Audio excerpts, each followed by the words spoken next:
पहाट झाली. माणिक झोपेतून उठला. बाहेर पाहिले, 2 बैलांपैकी एकच बैल दिसला. माणिकने बायकोला हाक मारली. दोघांनी सगळीकडे बैलाचा शोध घेतला, पण बैल सापडला नाही. दुसरा बैल चोरीला गेला होता.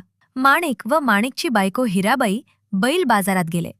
अचानक हिराबाई ओरडली, "अहो, हा पहा आपला बैल, चोर सापडला." आवाज ऐकून चोर घाबरला. तसे न दाखवता तो बोलला, "हा बैल माझाच आहे." दोघे भांडू लागली. हिराबाई चतुर होती. तिने बैलाचे डोळे हाताने बंद केले.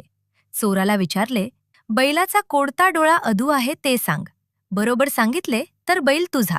चोराने अगोदर उजवा मग डावा असे सांगितले. हिराबाईने हात बाजूला केला. बैलाचा कोणताही डोळा अधू नाही असे दिसले. लोकांनी चोराला पकडले. पोलीस आले. चोराला घेऊन गेले. माणिक आणि हिराबाई बैल घेऊन आनंदाने घरी गेले.